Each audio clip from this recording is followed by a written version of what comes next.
I would especially like to thank you for the World Bank to organize this in support of Tehreek-e-Insaf's Naya Housing Scheme. So I especially want to thank you and the experts that you have invited, which will advise us, because it's something which hasn't been tried in Pakistan. And so we would need the expert help and your consultants. Khatun Hazrat, یہ جو ہمارا ایک بڑا ambitious target ہے 50 لاکھ گھر 5 سالوں میں، یہ کبھی کسی نے اس چیز کو ٹرائی نہیں کیا اس ملک میں. لوگ سمجھتے ہیں کہ بڑا مشکل ہے، یہ پولیٹیکل سلوگن ہے، لیکن جو پاکستان کے اندر جو ڈیمانڈ ہے گھروں کی، وہ ہم سب جس طرح بھی ایلانگو نے بتایا، وہ 1 کروڑ گھر کی پاکستان میں شارٹیج ہے. تو ہمارا جو 50 لاکھ ہے وہ اس ڈیمانڈ کو دیکھتے ہوئے ہم نے یہ فیصلہ کیا. اس کے اندر مشکلات آئیں گی. ایک بڑا پھر سے میں کہوں ایمبیشس ٹارگٹ ہے 50 لاکھ گھر بنانا، جب ابھی پاکستان میں وہ انفراسٹرکچر نہیں ہے. جس طرح ابھی مینشن کیا گیا کہ ہمارے پاس جو مارگیج دینے کی فیسلٹیز، بینک میں جو فائنینشیل سپورٹ چاہیے وہ نہیں ہے ابھی، اور اس کے لیے ہم پوری تیاری کر رہے ہیں فورکلوجر لاز کی. اسٹیٹ بینک ہماری مدد کر رہا ہے نئے قانون بنانے کے لیے. لیکن میں جو یہ سمجھتا ہوں کہ ایک دفعہ شروع ہو گیا یہ جو ہم اب ساری رکاوٹیں 3-4 مہینے سے ہماری ٹاسک فورس زیگم رضوی صاحب، ان کی ٹاسک فورس بڑی محنت سے کام کر رہی ہے. تو ایک دفعہ یہ جب ہمارا اپریل میں لانچ ہو گیا تو پاکستان میں کیونکہ اس کی اتنی ڈیمانڈ ہے، میرے خیال میں یہ بڑی ہر سال انکریمنٹل انکریز آئے گی. میں صرف لوگوں کو ایک مثال دینا چاہتا ہوں. ہم نے 1 ارب درخت لگانے کا فیصلہ کیا پختونخوا میں. تو پہلے 1.5-2 سال تو وہ نرسریز بنانے میں اور انفراسٹرکچر تیاری میں ہمارا ہوا. کسی نے کہا نہیں 1 ارب درخت اگا سکیں گے، لیکن جب ایک دفعہ انفراسٹرکچر بن گیا تو آخری 3 سال یہ اب انٹرنیشنلی اکنالج ہے جو کہ انہوں نے اچیو کیا کہ 1 ارب 18 کروڑ درخت لگائے انہوں نے 5 سالوں میں. تو اسی طرح جو شروع میں ہماری کوششیں ہیں ساری کہ پہلے پوری تیاری ہو لانچ سے پہلے. ہم جلدی بھی یہ لانچ کر سکتے تھے، لیکن ہم نے فیصلہ کیا کہ جب تک ہم پوری طرح تیار نہیں ہم لانچ نہیں کریں گے. تو اب انشاءاللہ اپریل میں لانچ کر رہے ہیں، اور اس کے اندر پرائیویٹ سیکٹر زیادہ کام کرے گا. ہماری پوری کوشش ہے کہ اس ہاؤسنگ جو ہماری اسکیم ہے اس کے اندر پرائیویٹ سیکٹر پارٹیسپیٹ کرے. اور جو جس طرح زیگم رضوی صاحب نے بتایا کہ ہم چاہتے ہیں کہ نوجوان آئیں، نئی کنسٹرکشن کمپنیز بنیں، انجینئرز نئی چھوٹی چھوٹی کمپنیز بنائیں اور ادھر سے پھر ڈیولپ ہو، انٹرپرنورشپ ڈیولپ ہو. اور یہ وہ ایک سیکٹر ہے جس سے 40 انڈسٹریز ڈائریکٹلی ہاؤسنگ سے ریلیٹڈ ہیں. تو جب ہاؤسنگ شروع ہوتی ہے تو 40 اور انڈسٹریز شروع ہو جاتی ہیں، اور اس سے پھر ایک ملٹی پلائر افیکٹ جاتا ہے ساری اکانومی میں.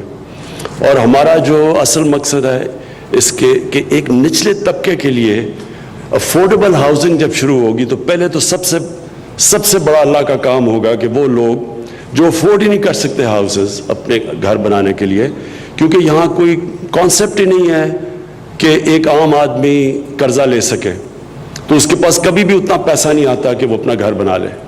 تو کیونکہ یہ کانسیپٹ نہیں ہے افورڈیبل ہاؤسز کا، تو بیچارہ صرف ایک ایلیٹ کے لیے جب گھر بنتے ہیں صرف ایک اوپر کے طبقے کے لیے بنتے ہیں. اور بدقسمتی سے وہی پاکستان بن چکا ہے اب تک کہ ایلیٹ کا پاکستان ہے.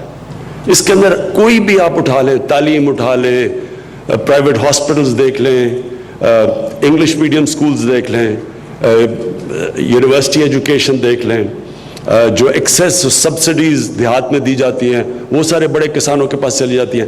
سب کچھ طاقتور ایک چھوٹے سے طبقے کے ہے، اور اس کی وجہ سے پاکستان پیچھے رہ گیا دنیا میں، کیونکہ کوئی بھی معاشرہ ترقی نہیں کر سکتا صرف ایک ایلیٹ اوپر جاتی جائے اور نیچے غریبوں کا سمندر بنتا جائے. تو یہ افورڈیبل ہاؤسنگ اصل میں ہے نچلے طبقے کے لیے، ان کو ایک گھروں کے لیے جس میں سب سے نچلے طبقے کے لیے انشاءاللہ یہ جو ہماری پلان ہے، یہ جو ہم نے 5 ارب روپیہ ان کے لیے دیا ہے انٹرسٹ فری لونز پہ، وہ نچلے طبقے کے لیے، اور ہم این جی اوز لے کے آ رہے ہیں جو مائکرو فائنانس میں ان کی مدد کریں گے. لیکن اس کے بعد بھی جو بھی ہم جو جدھر بنائیں گے بھی، جدھر زیادہ مہنگے بھی ہوں گے، زیگم نے بڑی اچھی بات کی کہ ہم پھر کہ جتنے بھی وہ ایک غریب افورڈ کر سکتا ہے، وہ کہے گا میں صرف اتنی قسطیں دے سکتا ہوں، پھر ہم سپانسر کروائیں گے باقیوں کی قسطیں. اور میں چونکہ سب سے زیادہ پیسہ اکٹھا کیا پاکستان میں، اکٹھا کر رہا ہوں پاکستان میں، اور تو میں سب سے زیادہ جانتا ہوں کہ یہ لوگ، ہمارے لوگ، ٹیکس ہم نہیں دیتے لیکن چیریٹی میں ہم سب سے اوپر ہیں. اور ٹیکس اس لیے نہیں دیتے کیونکہ ہم گورنمنٹ کو ٹرسٹ نہیں کرتے. تو جب ایک دفعہ ٹرسٹ آ گیا لوگوں کو، اور یہ ہم سارا آن لائن یہ ساری ہم بتائیں گے لوگوں کو، انفارمیشن دیں گے کہ یہ غریبوں کے لیے گھر ہیں، یہ آدمی اتنی قسطیں دے سکتا ہے، اتنی نہیں دے سکتا، لوگ سپانسر کریں گے ان کو. اور یہ انشاءاللہ سب سے امپورٹنٹ چیز کہ نچلے طبقے کے لوگوں کو گھر ملیں گے. پھر کچی آبادیاں، اب آپ دیکھیں کہ اسلام آباد کے اندر کون سا غریب آدمی افورڈ کر سکتا ہے گھر؟ کس کے جتنی مہنگی زمین ہے، کتنا بیچارے لوگ آتے ہیں کام کرنے کے لیے، کام کر کے لیے، اس کے بعد وہ کدھر جائیں تو وہ کچی آبادیاں ڈیولپ ہو گئی ہیں. اور کچی آبادیوں کا ابھی تک کوئی پلان نہیں بنا کہ کیا کرنا ہے وہاں. نہ ان کے پاس فیسلٹیز، نہ ان کے پاس مالکانہ حقوق ہیں، نہ ان کے پاس امینٹیز ہیں، سیوریج سسٹم وہاں نہیں ہے، گندگی وہاں پڑ رہی ہے. لیکن کیونکہ ان ارد گرد دیوار بنا دی ہے، ٹپکلی ایلیٹ اس طرح ڈیل کرتا ہے ان چیزوں سے کہ اس کے ارد گرد دیوار بنا دی تاکہ وہ نظر نہ آئے، اور وہ جیسے کہ وہ ایگزسٹ نہیں کرتے. تو ہم نے پورا پلان لے کے آ رہے ہیں اپنے ہاؤسنگ کے اندر کہ کچی آبادیوں کو ہم نے ریگولرائز کیسے کرنا ہے. اور یہ ماڈل جو کہ ہندوستان میں بھی ہوا ہے، ترکی میں ہوا ہے، ان کے ماڈل اڈاپٹ کر کے تو ان کو کیسے ہم نے ان کو گھر بنا کے دینے ہیں، فلیٹس بنا کے دینے ہیں، اور ساتھ ساتھ ان کے ساتھ پھر کمرشل سینٹرز بنا دیں گے. تو گورنمنٹ کو کوئی کاسٹ نہیں پڑے گا، ڈیولپرز آئیں گے اور وہ بنا بھی دیں گے، اور ان کو پھر آدھی زمین پہ وہ کمرشل سیٹ اپ کر دیں گے. اور اس کے کچی آبادیوں کے لیے بھی اب ہم نے فیصلہ کیا پاکستان میں کہ ہم نے پورا لوگوں کو ورٹیکل جانے دینا ہے. جتنا بھی اوپر کوئی بنانا چاہے، ٹاورز بنانا چاہے بنائیں، کیونکہ یہاں سارے ہماری اتنا زیادہ پاکستان کی فوڈ سیکیورٹی کو تھریٹ ہے. ہاؤسنگ سوسائٹی سے پھیلتے جا رہے ہیں شہر، نہ ان کو ہم امیونٹیز دے سکتے ہیں، اسپریڈ کر رہے ہیں. اور پھر جو ایریبل لینڈ ہے، جو جس سے آگے ہماری مستقبل میں فوڈ سیکیورٹی ہے، وہ سارا ابزارب ہوتا جا رہا ہے اربن سینٹرز میں، اور پھر ان پلانڈ بنتے جا رہے ہیں. اس لیے اب ہم نے اوپر جانے کے لیے سول ایویشن سے بات کر لی ہے. صرف جو ایریاز افیکٹ ہوتے ہیں ایئرپورٹس کے ارد گرد، اس کے علاوہ ہم اجازت دیں گے کمرشلی جتنے بھی اوپر لے جا سکیں لے کے جائیں، جس طرح کہ دبئی میں ہے، جس طرح کہ باقی ملک میں. اور خاص طور پہ جو سنگاپور ماڈل ہے، سنگاپور کا بہترین یوٹیلائزیشن ہے کیونکہ زمین کی کمی ہے وہاں، انہوں نے زبردست کیا. تو یہ ابھی ہماری ٹاسک فورس سنگاپور سے پورا ان کے ایکسپیرئنس سے سیکھے گی. پھر ہم نے ایک کوشش کی ہے لینڈ بینک بنانے کے لیے. اب اتنی زیادہ زمین ہے سرکاری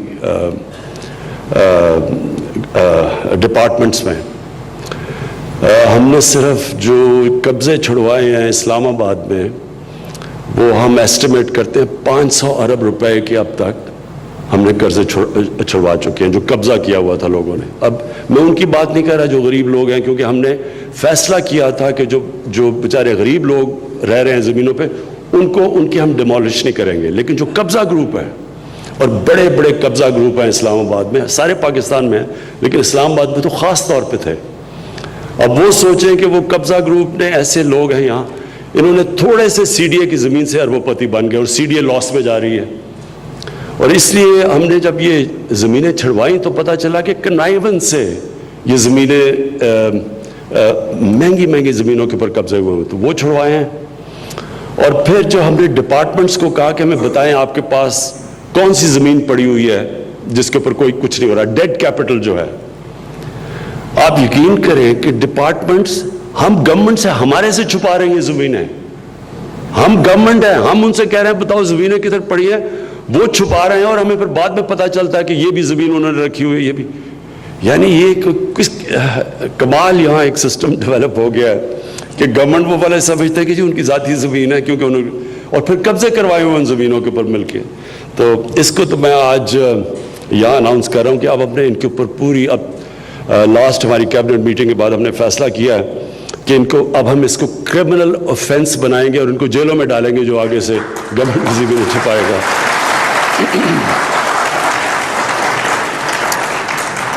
جو زیگم نے بات کی کہ ہماری جو کانسنٹریشن ہے پہلے تو افورڈیبل ہاؤسنگ ہے, باقی بھی ہاؤسنگ ڈفرینٹ ٹائپس ایریاز جو ہماری گورنمنٹ کی زمین ہے ان کے اندر ہم کمرشل بھی بنوائیں گے. اس کمرشل کا جو پروفٹس ہے اس سے پھر جو افورڈیبل ہاؤسنگ کو سبسیڈائز بھی کریں گے, اور پھر ان علاقوں میں بھی ہاؤسنگ لے کے جائیں گے جس طرح فاٹا ہے, قبائلی علاقہ, وہاں جو جنگ کی وجہ سے جو تباہی مچی ہے اور وہاں بہت برے حالات ہیں لوگوں کے. تو یہ جو ہماری پہلی کوشش ہے کہ یہ جو افورڈیبل ہاؤسنگ ہے مائکرو فائنانس کے ذریعے وہاں ان کو موقع دیں گے, قبائلی علاقے میں بھی وہ کہ اپنے گھر کنسٹرکٹ کر سکیں. جو ورلڈ بینک کی مدد ہمیں چاہیے ہوگی کیونکہ یہ اس میں رکاوٹیں کئی جگہ پہ اب ہیں, یہ پھر سے میں ریپیٹ کرتا ہوں یہ آسان نہیں ہے. جب آپ پہلی دفعہ اتنا بڑا کرنے جا رہے ہیں تو اس میں بڑے پرابلمز آئیں گے, لیکن ہم نے اس لیے یہ سارا جو ٹاسک فورس ہے وہ میرے نیچے ہے, اور میں بیٹھ کے تو میرا کام یہ ہے کہ فیسیلیٹیٹ کریں پرائیویٹ سیکٹر کو. گورنمنٹ نے یہ بنانے نہیں ہیں, گورنمنٹ نے صرف فیسیلیٹیٹ کرنا ہے. ہم نے صرف آسانی پیدا کرنی ہے کہ پرائیویٹ سیکٹر آ کے اس میں پوری طرح شرکت کرے. اور اس کے اندر مجھے بڑی خوشی ہے کہ ابھی تک جو رسپانسبل ہے وہ ہم سوچ نہیں سکتے تھے کہ اتنا رسپانس ملے گا. پاکستانیوں سے اپنے اوورسیز پاکستانیوں سے بہت رسپانس ملا ہے, لیکن چائنا سے بھی بڑی کمپنیز سے رسپانس ملا ہے جو کہ بڑا سرپرائزنگ ہے. ملیشیا میں کمپنیز نے کہا کہ ہم اس میں پارٹیسپیٹ کرنا چاہتے ہیں. تو اوور آل بیکاز اتنی زیادہ ڈیمانڈ ہے پاکستان میں ہاؤسنگ کی, اس لیے ہمیں اوور آل اس کے اوپر بہت اچھا اور سرپرائزنگ ہے, بڑا زبردست رسپانس ملا ہے. میں زیگم رضوی آپ کو اور آپ کی ٹاسک فورس کو خاص طور پہ آج خراج تحسین پیش کرتا ہوں کیونکہ آپ نے والنٹیرلی اپنا ٹائم لگا کے بہت محنت سے کام کیا ہے, اور یہ بھی بڑا مجھے خوشی ہے کہ ورلڈ بینک نے خود آ کے ہمیں سپورٹ کرنے کا فیصلہ کیا. انہوں نے اس پروگرام کے اوپر پوری ہمیں خود ہی, ہم نے ان کو نہیں کہا تھا, انہوں نے آ کے کہا کہ وہ ہماری سپورٹ کریں گے. تو میں خاص طور پہ Elango and the world bank, finally I really want to thank you for organizing this workshop. Thank you.